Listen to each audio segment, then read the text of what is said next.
All right. Good morning, everybody. All right, we'll be starting here in just a moment.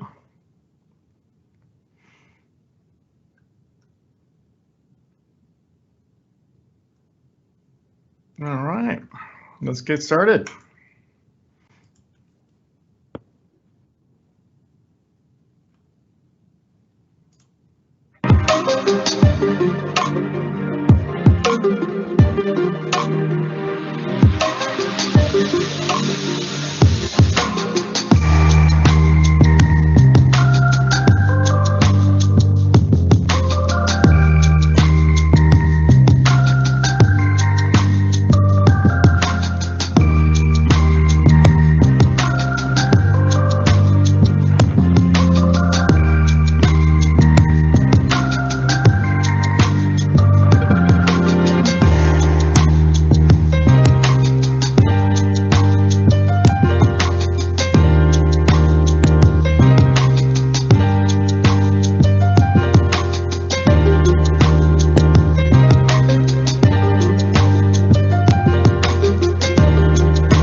All right, good morning. Good morning. My name is Sherman Crancer, and thank you so much for giving us your time and attention today. My name is Sherman Crancer. I'm the president of the Crancer Group, and I spent 5 years at Microsoft, basically, as a senior partner development manager. And today, what we're going to be doing is we got a great show. We've got a fantastic show for you, and we look forward to helping people visualize success.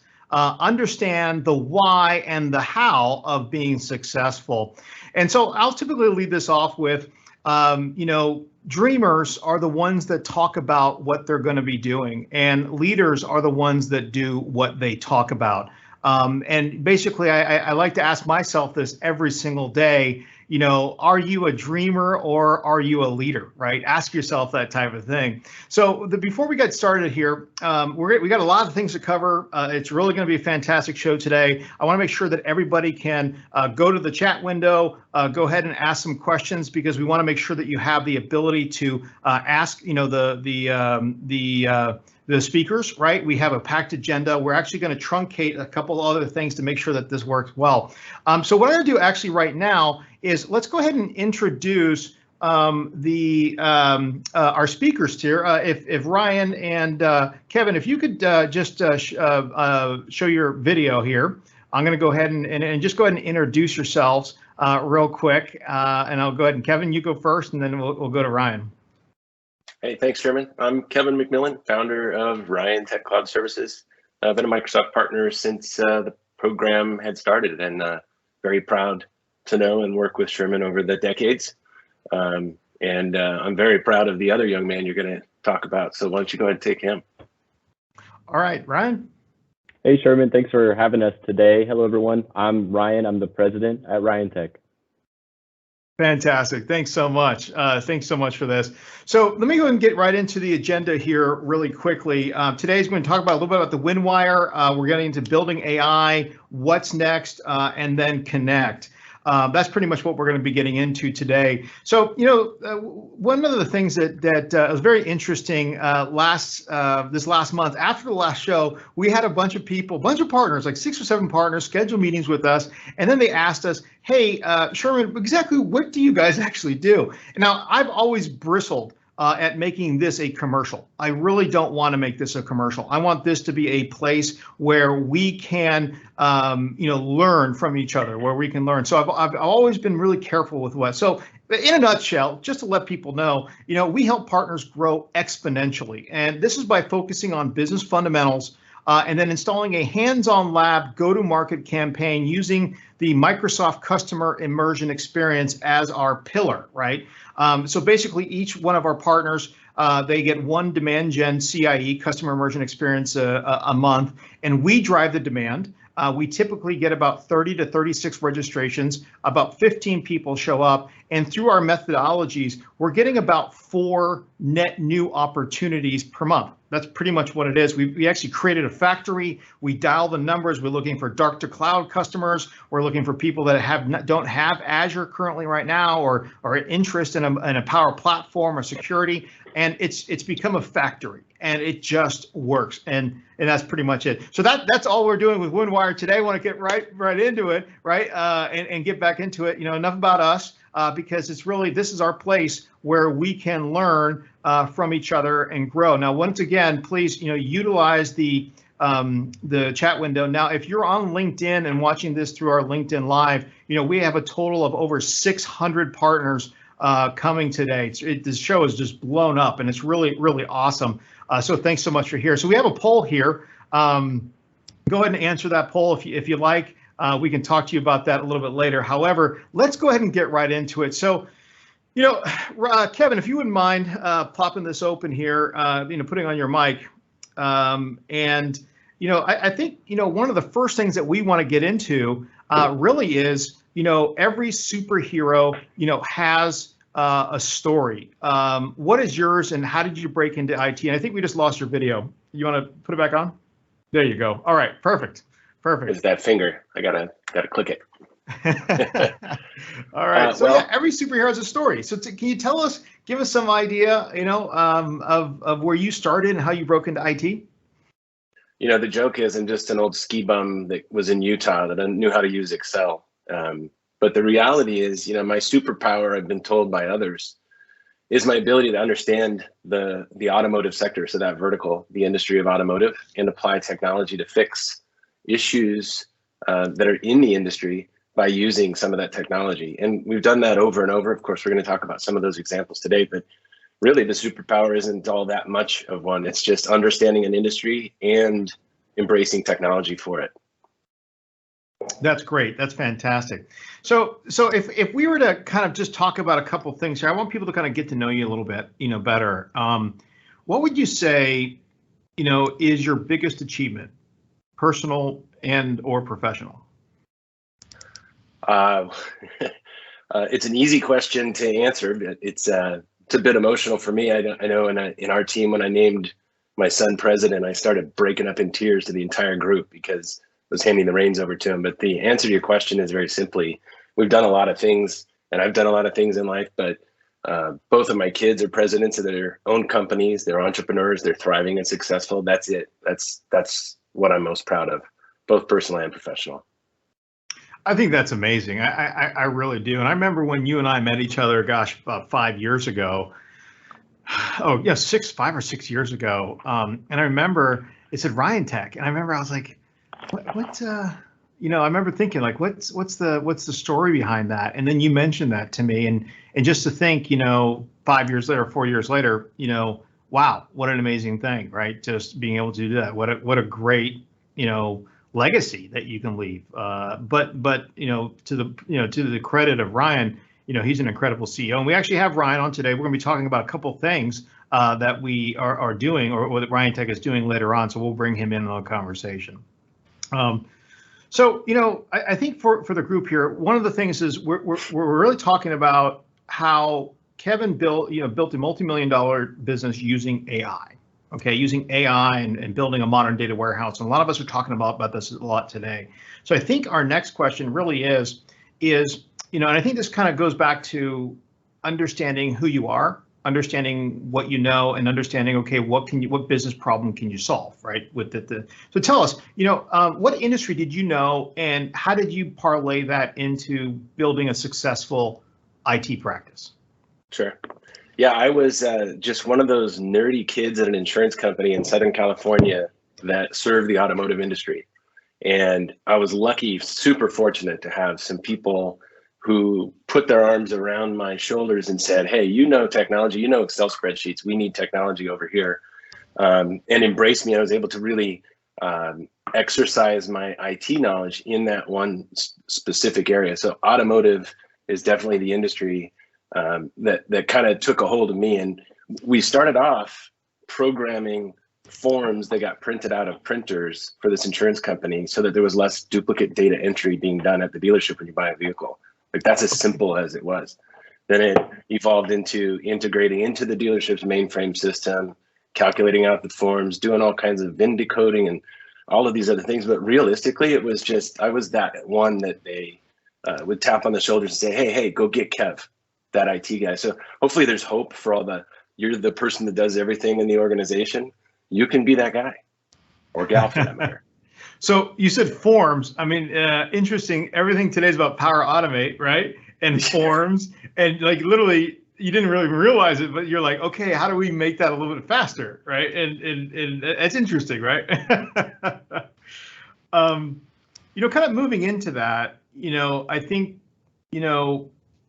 some people think about, how they broke into the industry and how to compete within an industry. I think a lot of us can look back at ourselves and kind of when we started and kind of think about, how we broke in or, what made our bones per se. So when you broke into the industry, how did you compete at first? Because I want to kind of think about this, right? Young, you're in there, you got it. How did you compete and what lessons did you take away from your experiences? I kind of cheated a little bit. And I know it's probably not the answer everybody wants, but realistically, the automotive industry was so far behind on technology that any kind of opportunity was ripe for the picking. So focusing on that specific vertical of automotive, secondly, focusing on how to solve real problems that were happening in the industry, that's what really broke us in, because you had organizations that don't understand automotive that were trying to come in with solutions and they just didn't apply. They didn't fit. Almost had to be very custom every single time. We had this joke one time that we said there was once where 2 dealerships sold the same products in the finance department. And that's a true statement. Like, every single one of those auto dealerships is a separate small business and they all do things differently. So in being an automotive and understanding technology, we were able to compete because we understood what the client was needing, not just providing some off-the-shelf product specific to their vertical. Okay. And this is because you're kind of in the industry, you really could kind of see it a little bit differently, right? And that was probably like, you probably thought about a couple of different industries, right? When you're getting into IT, I think we all kind of like, oh, shotgun approach or what are we doing just to get some clients in, but you already knew and you knew some of the problems. So that's kind of where you gravitated towards. You'd agree with that, right? I would certainly agree with it. Mostly, the mentors that I have that have been in my life that have thrown their arms around my shoulders. Some of them I've even seen jump onto this call, and I'm just blessed and grateful that they've been in my lives. One of them was a Lexus dealer in Southern California. And when Lexus came out, you remember Toyota, you'd go buy a Toyota and they'd sell you everything in the sun in the finance department. They'd sell you a warranty, they'd sell you etch for the glass, they'd sell you paint sealant, they'd sell you tire for the air for the tires if they ever go low. Like, everything under the sun would be sold in finance. And when Lexus came out, the Lexus came with everything. There's nothing to sell you. You just bought this car that was fully equipped, right? Mm-hmm. So the owner of this Lexus store said, hey, Kev, I have a problem in my finance department. We don't have products to sell. I want you to sit with Larry for a week and listen and watch what happens in the finance department. We need to come up with something. I've got to pay these people something. And it's a cost center for me. So bringing it, long story short, when I sat with Larry for a week, we watched customers come in and out of that finance department every day, buying new cars and trading in their previous vehicle.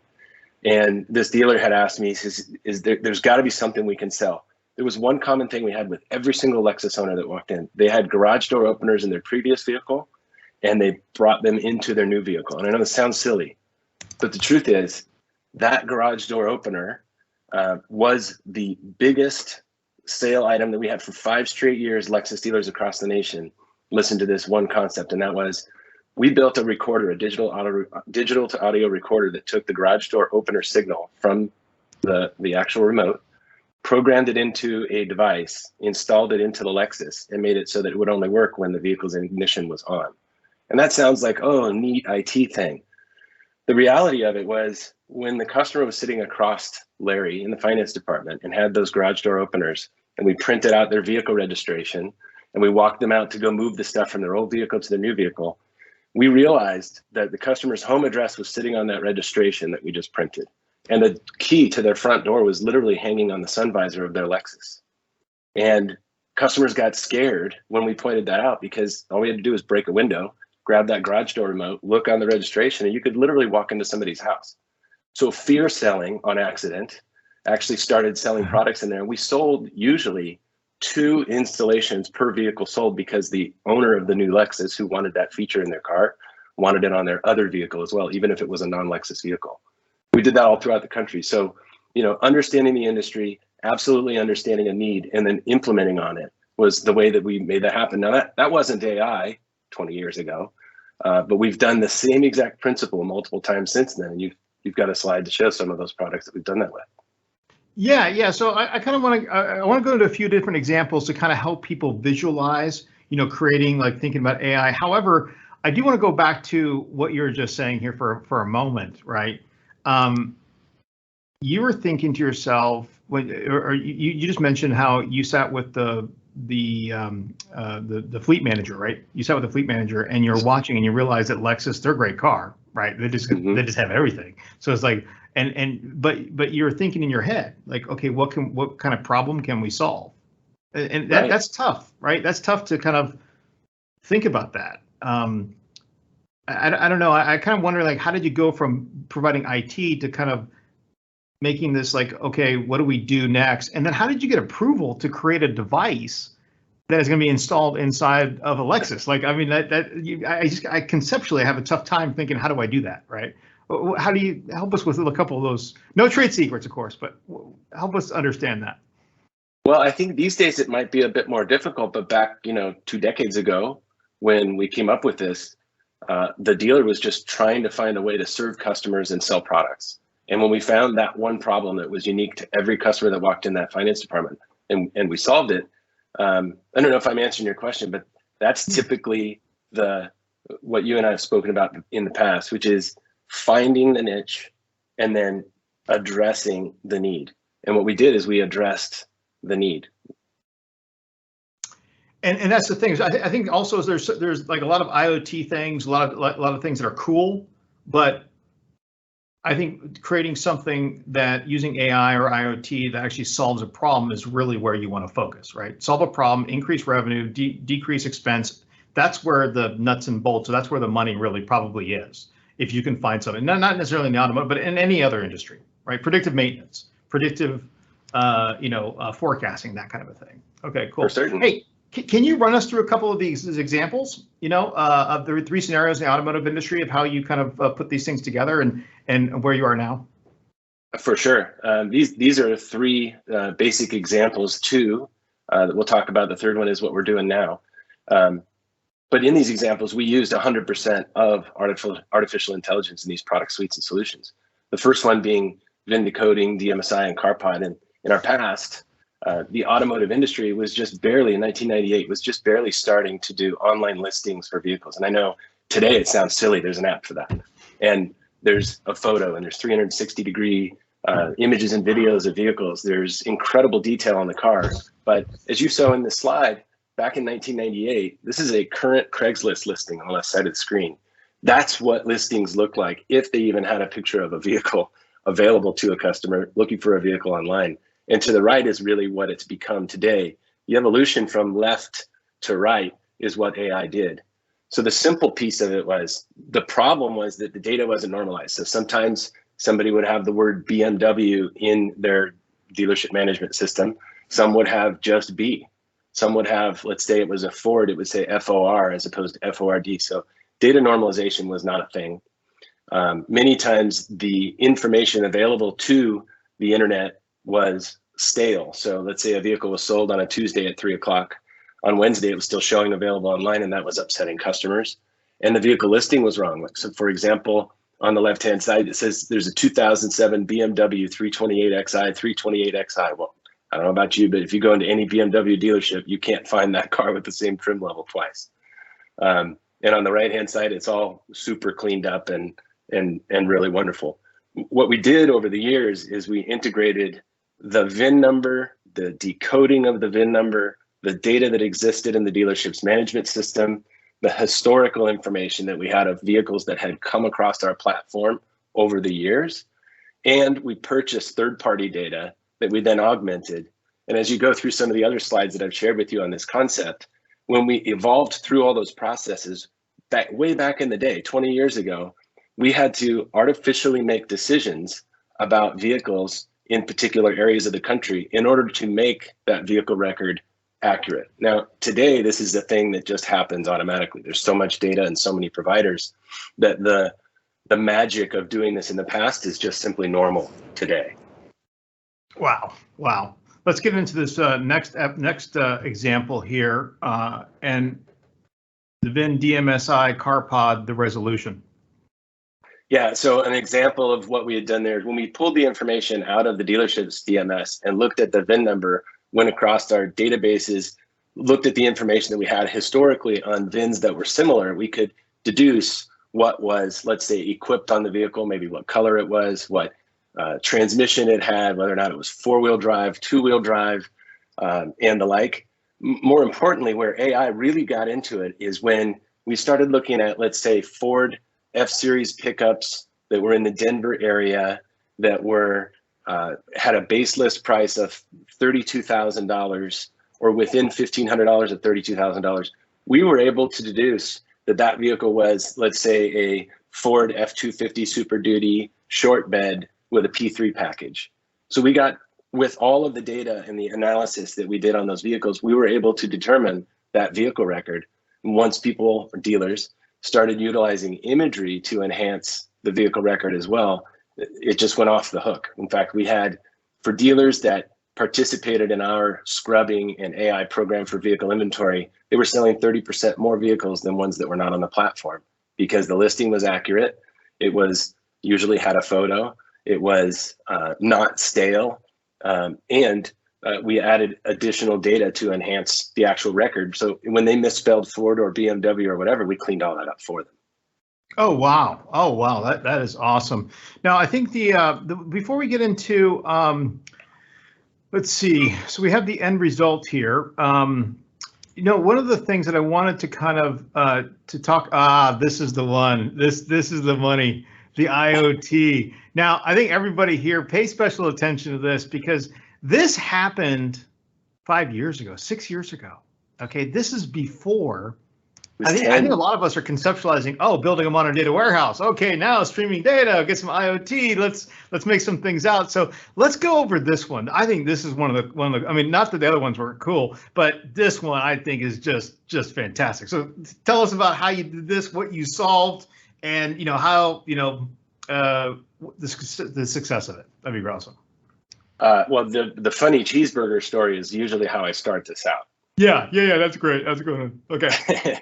And I'm sure that nobody in the world has ever gone to an auto dealership and had a poor auto buying experience, or ever gone to a dealership and had to walk around the lot multiple times back and forth to try and find a vehicle. And it's, obviously I'm being facetious there, but there have been times when I was in Salt Lake City for this story with the owner of the dealership. We're walking around. We were wondering why this one particular vehicle was being looked at by customers, never taken on a test drive, and hasn't sold. It's been sitting around there for about 2 months. Long story short is, after we dug into this vehicle, we looked back and forth. We looked under the passenger seat. There was an old cheeseburger underneath the passenger seat of this vehicle. So anytime somebody went to go test drive or look at this vehicle, they just left. They didn't want anything to do with it. In addition, I was talking to my son just the other day, and he was talking about when he went to go test drive his truck, the tire was low, the fuel was low, and the battery was dead. And this is your initial experience of going on a test drive for a vehicle on a truck that you're going to make the second biggest purchase of your life on. Absolutely, it was asinine. So this owner said, we've got to find a way to make it so that my employees are not running around this lot trying to find a green Prius for a customer, taking 30 minutes and upsetting him in the heat. In Arizona, it's 117 here today. I don't want to walk around a dealership lot. So I want to know where the vehicle is. I want to know the health condition of the vehicle. And I want data, whether or not it's being test driven, how often, for how long, where did it go? Did it go fast? Was it braking hard? Were there noises? These are all things that would have done better. And these dealers took our IoT device, which was connected to cellular networks and Wi-Fi networks, plugged into the OBD port. We read the VIN number, we read the mileage, we read all of the intrinsic information about the vehicle, published it up into the cloud, and created a fleet management system that enabled them to really have healthy inventory. And then that migrated or morphed and evolved into having fleet management for a company that bought this from us, where they were able to actually manage all of their trucks across the country and do predictive maintenance analysis on those big fleet trucks before they ever break down. So they would bring them into the repair facilities early in order to, let's say, do an oil change. Maybe the oil temperature was running hotter than normal. They would know all this from the data we were collecting in the connected car application, and utilize it to then better their own fleet. That is brilliant. That is brilliant. And I think that's where a lot of the dealers losing, the millions or lots of money, right?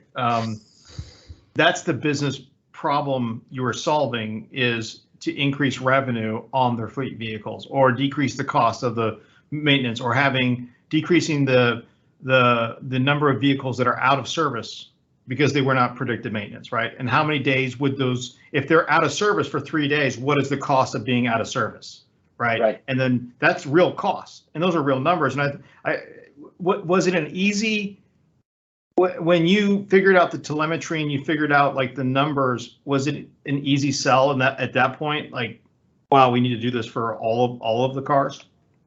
Well, it's a great question, and I've never been asked that. It was not an easy sale. Absolutely not. Especially even for a small business owner called a car dealer, because you got a $35,000 asset called a car, and I'm going to ask him to put a $100 widget inside of it and pay a monthly fee just to be able to manage and monitor and protect it. But when we took that over, say, 90 days, they sold 30% more inventory. They had turnaround. The vehicles that needed to get rid of got rid of more quickly. And then in the case of the fleet management, where we recognized, let's say that a vehicle or a truck was running hot and it came in for service, we ended up saving money. And especially when we talked about that $35,000 to $100 investment, it was incredibly important for the dealer at that point then to protect that $35,000. It wasn't about spending $100 anymore. Cars were getting stolen off the lots, not anymore. We could track them and locate them. We knew when a vehicle was getting started. We knew when a vehicle had a low battery. We knew when a truck was overheating and so forth. That is awesome. So there's a question that came out actually in the chat window, if you could take a look at that. So I think it says, what is your answer to that? To be connected, the dealer and the other partner services are communicating with the buyer, right? I don't understand the question, actually. Yeah, Patricia, would you mind just, or we can unmute her and she can just ask the question directly. Yeah, go for it. Or you can go, yeah, go ahead. Yeah, no, the question is, so for it to be connected and for the dealer or services, right, to be able to track the vehicle after purchase for maintenance, there's also the issue of the partner services like satellite radio, other services that are connected then through that experience, through that AI, right? The privacy issues. How do you address that? Yeah, that's a great question. We did not address it, is the answer to your question, because this was a B2C product, not a B2B product, not a consumer product. The dealer was protected and protecting their own inventory and their assets to sell. Once the customer took delivery of it, they didn't take the device with them. So it wasn't a for sale device for the consumer in this situation. Okay, so they don't track maintenance for the car after the purchase. You know, I think that it would have been great to do that, but I was scared to death of the privacy implications of that, because it's what I've been in the insurance and finance industry and automotive forever. So I just didn't want to go down that road. There were some retail products that came out that failed. Automatic was one of them. I shouldn't say failed. They were acquired by, I believe, SiriusXM bought Automatic. But this was more of a business-to-business solution for the small business called an auto dealer. Gotcha. Yeah, because I know that there are dealerships that are doing that, and it is very intrusive, and yeah, it is a violation. So Yeah, it's a great question. And I would feel that way, Patricia, if, in my Yugo, if I got a text or a phone call from my Yugo dealer that said something about my vehicle and I didn't reach out to them, I'd be uncomfortable. And through the car audio, right? Through the even better, right? Yeah. Right. Well, that's part of the 4 pillars of responsible AI, right? Is being responsible and being really careful of it. Let's see, David has one. Have you ever thought about bringing this technology to the other industries like truck transportation or rail? That's a good one. Yeah, well, we did, David, to the fleet management. Those were big semi trucks that are all over the country that are doing delivery. And it was simply the same OBD port, because since that was standardized, just like in the previous product we talked about, VINs were starting to be normalized in the 90s. The OBD port being normalized gave us the ability to really go across all kinds of platforms. We did some work with some RV platforms. We even did some work with some trailers. Awesome. That's great. So let me get back to a couple of questions that we had talked about earlier. What artificial intelligence was used in some of these things, and how did it help you, produce millions? That's what people want to know that. Well, millions is a big word, but it's easy to get there. The AI that we used is all of the Microsoft stack. In the very beginning, back in 1998, when we started with the original VIN decoding and DMSI and so forth, we were just using a SQL server on a physical machine, classic ASP, and some Visual Basic code. And we started writing routines that would make decisions based on what we were learning as often as we were doing things. So if we had a particular series of VIN numbers that came in, or in this case, many Peterbilt trucks with 30,000 miles on them, we would store historically all that data and analyze what's happening, and then utilize that as a research analysis to make informed decisions based on what we had seen happen in the past. So the actual stuff that we had used back in the past was hard coding everything. When we got to IoT, we were able to take most of the objects that exist just up in Azure and drag and drop them into a solution. So the movement from idea to implementation went from an average of about 4 to 6 years in our early days to about 4 to 6 months back in 2012. Today, when we get to the end of this webinar and we talk about what Ryan is doing and RyanTech with Cloud Protect, they're doing it in 4 to 6 days. Like from years to months to now days, utilizing the AI platform at Microsoft. It's incredible. Wow. So tell us a story about what piqued your interest in AI and IoT. I think there's a meeting up in Seattle somewhere. Would love to hear that. So yeah, tell us the story behind that one. Well, I'll use first names because people that are in the Microsoft ecosystem can read through and see who they are, but I don't know at least one of them is a very big wig at Microsoft still today. There was a guy named Andrew who I really look up to, and a guy named Kevin who I also really look up to. He's no longer there. But Andrew told me when I was sitting in building 34, which a lot of people have never been to, on floor 5, which I'm sure a whole lot of people have not been to. I was sitting in there with a guy named Thomas, who's now over at Oracle, I think. And Andrew said to me, he says, Kevin, you're doing great in automotive, but if you really want to be great and you want to do it with Microsoft, you need to do something in IoT and something in AOI, and you need to be the best at it. And I was so confused. I was like, what am I supposed to do? That's like putting a cape on a guy and saying, go for it. Like there was zero direction, but it's similar to a conversation I had with John. You remember John Roskill from Acumatica now? We were in Seattle together, and he told me, he says, hey, Kev, you're the only one here without an IAMCP chapter. And guess what I did the day after? Started up IMCQ Utah, right? So the bad news is when you challenge me, I'm probably going to come to the table with something. But I was just blessed that Andrew did that one day, because it gave us the idea of the connected car, and it obviously took off and ballooned into what it is today. I mean, most new vehicles have a connected car aspect in them today. They do, right? They absolutely do. And I just bought a Tesla Model X, and let me just tell you, I can't believe how much technology is in this thing. I mean, it is nuts. It's actually a little unsettling. And for a technology guy who knows, it's unsettling. It took me like a week of like, yeah. Okay, wait, what's going on? Wait, the doors open for me when I come in and they shut after I sit, like, wait, just hold, and there's no on or off button. Wait a minute. How do I turn this darn thing off? Actually, I had to get the manual out. I was like, how do I turn the Tesla off? It was hilarious. Right. But there's everything's connected, right? And I remember hearing a thing. There's more IoT devices than there are grains of sand in California around the world. I mean, it is just, and it's exploding. And also the data is exploding. And so we teach this on our Azure immersion workshops. We actually teach AI, data analytics, building a modern data warehouse. And we've probably done about 50 of these workshops for Microsoft.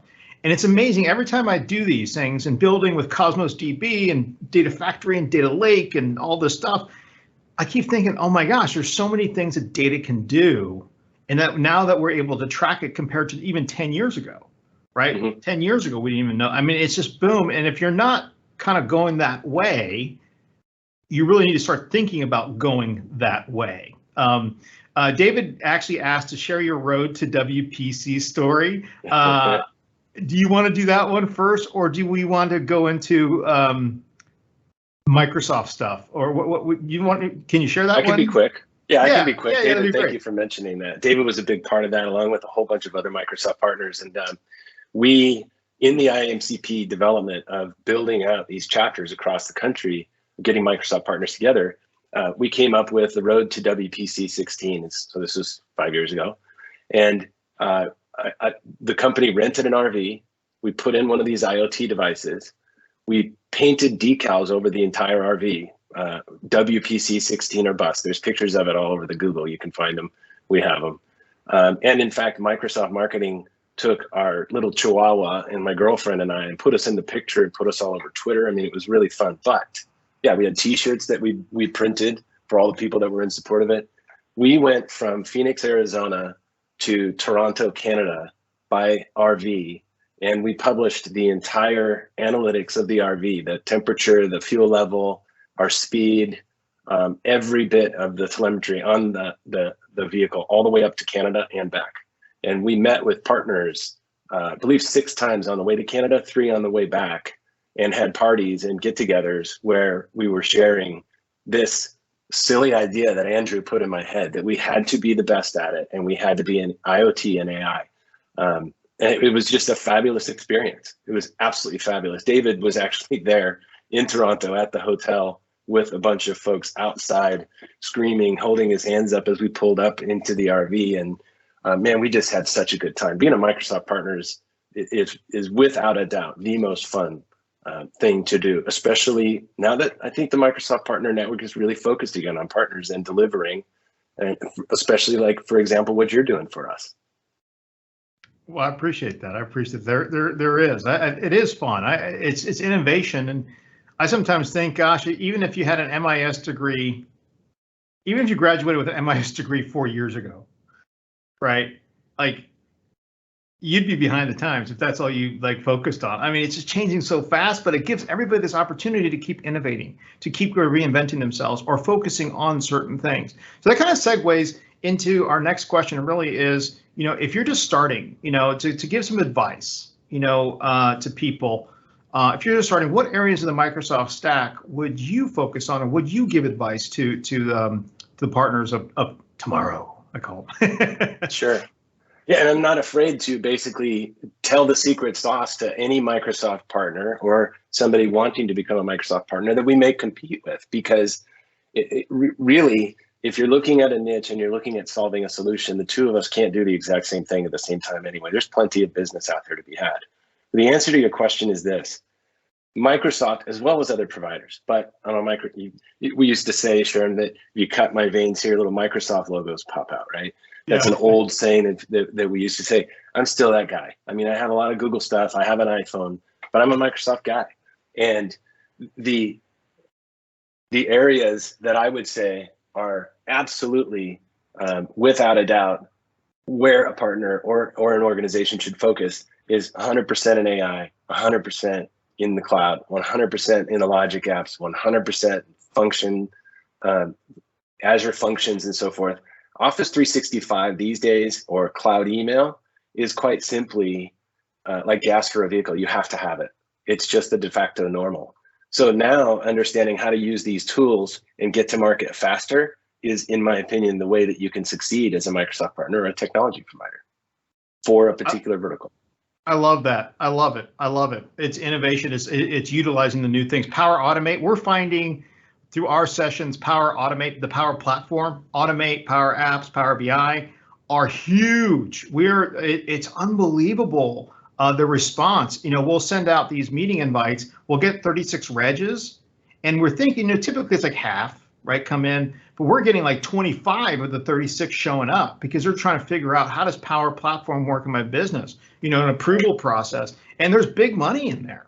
That's crazy. I mean, it was like a $32,000 a project that a partner that we got involved in one of these projects, and it was just taking an approval process, buying a computer for a university. They had 12 different people that got touched, and it took 2 weeks, and this thing just went down. Right. That's it. Yes, we used to write code. It would take us weeks and weeks and weeks to get one concept right. When we were doing credit life and disability rating at our auto dealership, so you'd buy a credit life policy on the vehicle loan that you're doing, we would rate it. So we would find out how much it's supposed to cost for a particular user and their age and the vehicle and the cost. Writing that code was unbelievable. It was very difficult, one line at a time, one piece of text at a time. And I had the pleasure of sitting back this week with our engineers at RyanTech, and I watched them move Cloud Protect from a Cosmos DB over to a SQL Azure database while I was sitting there in a web browser. It literally took the entire engine and morphed it from one full platform, let's say Amazon, and put it onto Google. You may as well just call it that because it was Cosmos over to SQL Azure, and the entire thing's ported right over. It blew my mind. Crazy, right? Just crazy, crazy, crazy. Hey, so for everybody who's on the thing, we'll probably have a few minutes left. Go ahead and put some questions in. Let's ask Kevin. We're gonna, okay. One thing I do want to ask you. Okay, what were some of the mistakes you made? Okay, when you're getting into the business, I think we all can understand these. But tell us, in your opinion, as I heard a story too, from our buddy George. So go ahead, tell us a story. What are some of the mistakes? Yeah, our buddy George, he was right. And I had my life coach. I'll say his name because I respect this man more than probably any professional I've ever met. It's David Ibarra of RyanTech out of Utah. And he really taught me how to clean up my life. He said I was the best that there is in the industry. He said, Kevin, you let everybody in the room know that you're the best. And it's true. And everybody hates hearing you talk because you're so much a cocky jackass. And I was like blown away. I'm like, is this a compliment? Like, what am I supposed to do with this information? And over a period of time, over a couple of weeks, I kind of figured it out. I was like, wait, nobody wants me to tell them that I'm good at it. They want to see it for themselves and have somebody else say it. That's the biggest lesson I could say for anybody in small business, in leadership, or in IT, is leave the cocky jackass at the door and just bring your solution and your story. Feel it, talk it, embrace the delivery of what you're going to be able to give, because people see and hear that and feel it way better than, hey, I'm the best there is at this thing and you better watch me and you need to do this and you need to do that. That is the biggest lesson I've had in my professional life, no question. I think that is awesome. And I love the way that you're so, you're vulnerable with that too. I mean, I think it takes a true leader to understand, who we are and also understand what are our strengths and our weaknesses. Leadership is tough. Leadership, leading by example, but also projecting what you know, but also I think being humble enough to say, hey, I want to learn from everybody. I always take the thing whenever I'm working with any of our partners or vendors, I always say, hey, what can I learn from you? Always. Right. I'm in a similar situation, Kevin, like there's a lot that I know, but there's a lot that I don't know. And I'm always, help me. And a good example of that is last night, you sent me over an email, right? And, and it comes to this registration process for this darn, it is the bane of my existence. I'm trying to please everybody, but you can't, right? But you mentioned this feedback, and the first thing I'm like, yeah, hey, if you know anything, please let me do this. And we're experts at sales and marketing. Like that's what we do, but still you can learn, right? And hubris, be careful, always be humble, always learn, always be gracious. And that's one other thing that I think, Kevin, since I've known you, one of the other traits that I think is paramount to who you are is how gracious you always have been. Just, a good dude. And, that's my compliment to you and what I see, just a very gracious, humble, always try to help other people, whenever you can. So I appreciate you saying that. I assure you that there are some people that do not agree. And I'm working towards more people that enjoy the Kevin All right. So, hey, let's transition here. Let's go ahead and bring in Ryan. Ryan, if you could go off of mute or go off of video, come on video, sorry. I want to I'm going to go ahead and show, maybe the question is, so, what is RyanTech up to now? And once again, Ryan is the CEO of RyanTech. And related to our guest speaker here. But Ryan, yeah, can you kind of show us, because you took over the company, right? And then you're part of this innovation strategy and kind of thinking, this kind of goes along with like what's next, right? So would you mind just kind of running us through like what you're doing right now? Sure. So I can put it into really like 3 buckets is how we describe it now, is migrate, adopt, protect. Those are the 3 sections of the cloud journey that we see. And the one we're focusing really heavy on is protect, because the cloud is useless if everyone can access it. So we built this product, Cloud Protect, which is a breach detection, incident response, and a managed security platform all in one that we're able to monitor in real time. So it watches every Microsoft endpoint, and then also accommodates, Azure Sentinel into other platforms like Google and Amazon. Awesome. And I think what we're showing here is the cloud is vulnerable, right? Hacking is everywhere. This is kind of what you talk about, alerts and monitoring. And if I could get over to the next one, maybe kind of just walk us through like this dashboard, I guess. Or how you would explain it to an end prospect. And this is the reason we're doing this, everybody, is remember, we're visualizing success. Okay, we're visualizing success. So please, Ryan, if you could help us with that.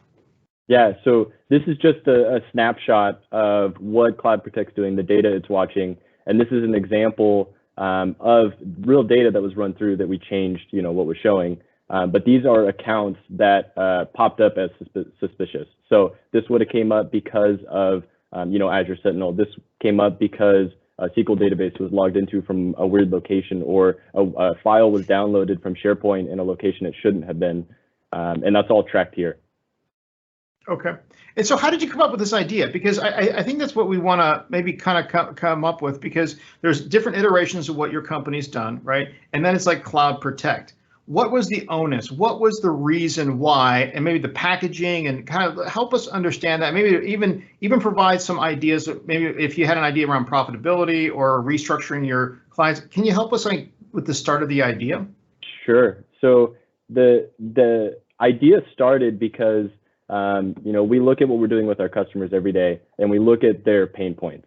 And one thing that constantly was coming up almost every single day was a breached account. We would find almost daily that an organization was hacked, and we would step in, we would help resolve the issue, and they probably wouldn't get hacked for another 6 months or so, whether they had MFA or not. So that's where Cloud Protect came from. Is we said, well, what if we had a window pane into everything that was happening and wrote a bunch of algorithms on the data that it's looking at, so that we can manage it in real time. And that's what we're doing. And we haven't had a cost incurring breach on Cloud Protect since it's been launched. And you said algorithms. I think people get scared about algorithms. Sure. Can you give us a little insight on you deciding, hey, I want to know actually. Help us with the old creation of algorithms. Like, how would you even start? Where would you start with something like that? Yeah, so it starts with getting a lot of data and looking at it, and then using AI to detect what was abnormal in all that data. Based on that, we're able to say this is an algorithm we want to implement to trigger something, and this is one we do not. Okay. Does your company use the in Azure? There's the AI or the cognitive services, right? And there's the machine learning workspace. Kind of to model different things. Is that something that your organization uses, or are you past that, or you can kind of already do your own data modeling?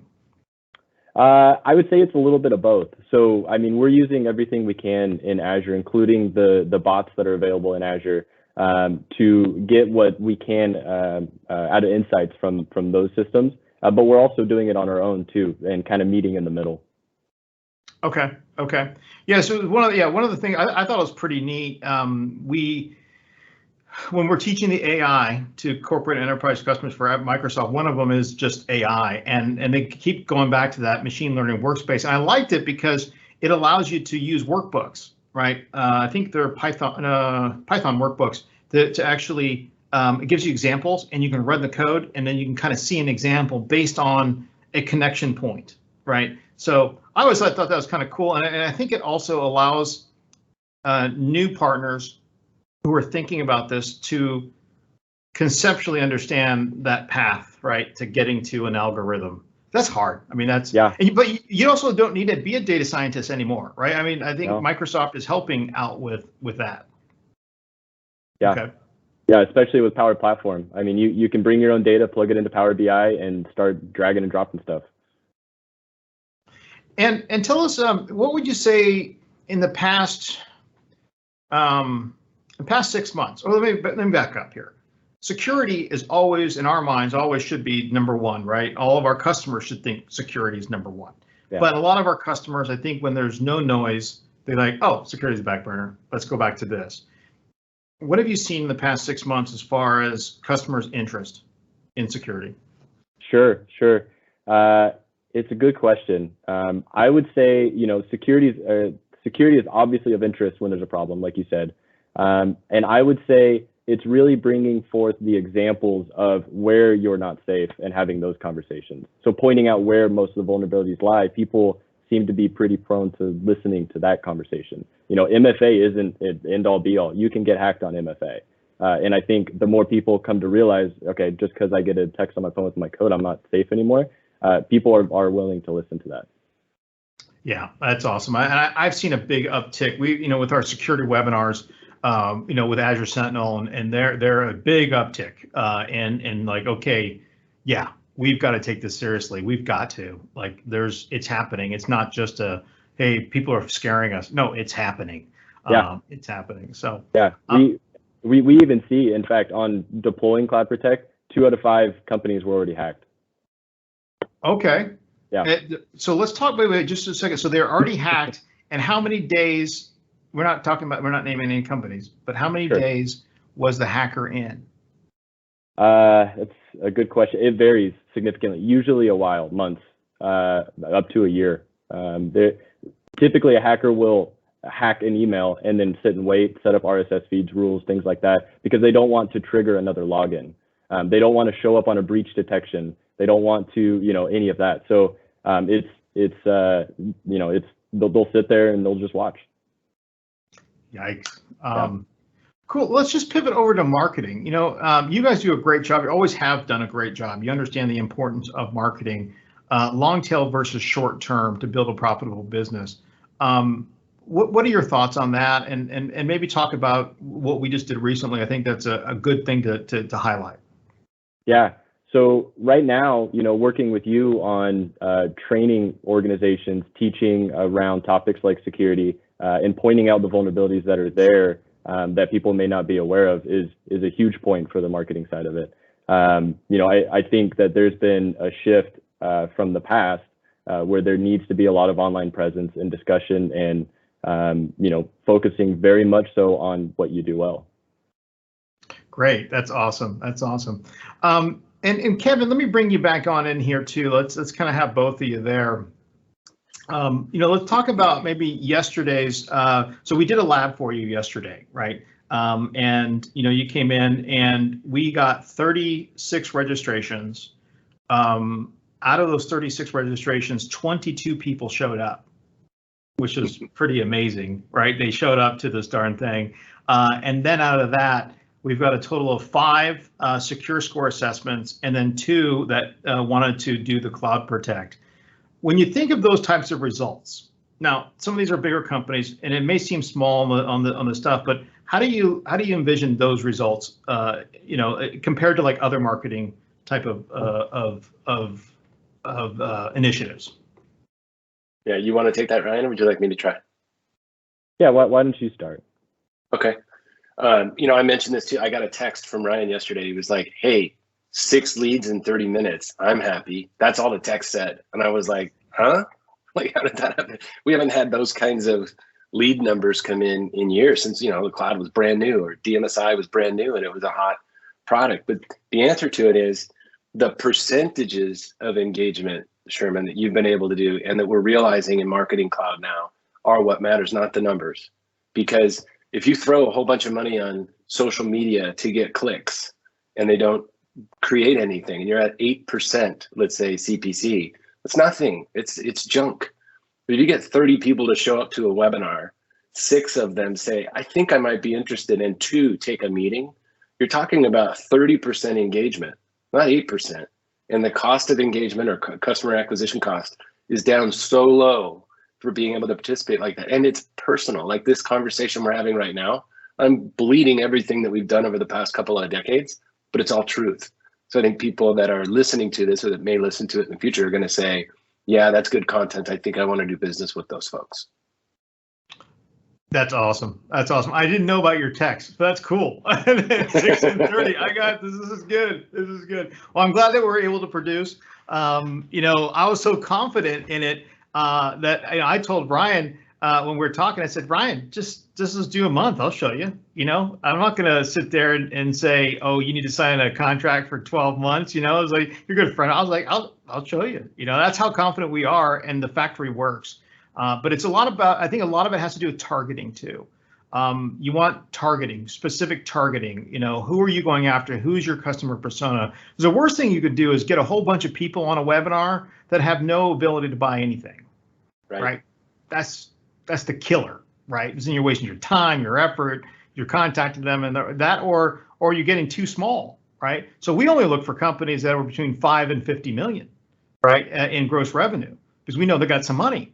But over 50 million, you're going to be careful, because then all of a sudden you get your system admins that are being told to be there, and they don't have any juice.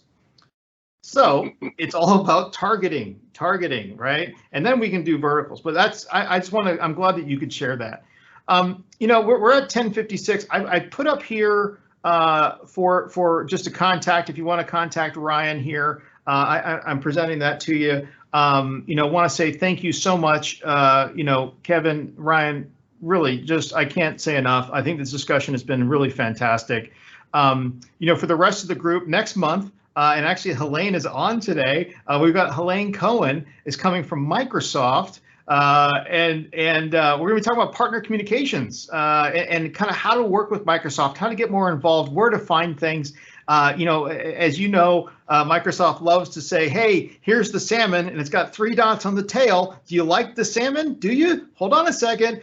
Throw it in the ocean, and then they say, go get that salmon. And you're like, okay, I got you one. They're like, the 3 dots aren't there. Sorry, go back. Right? So it's hard, right? So I think that's what we're going to try to do next month, is really kind of talk about how we can utilize programs, how we can do that. Hey, follow us on the Crancer group on YouTube.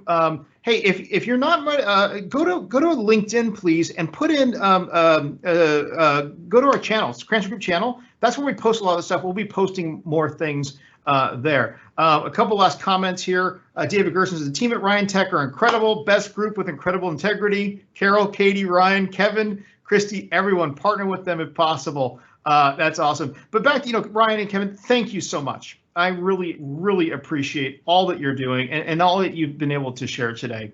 It has been really, really amazing.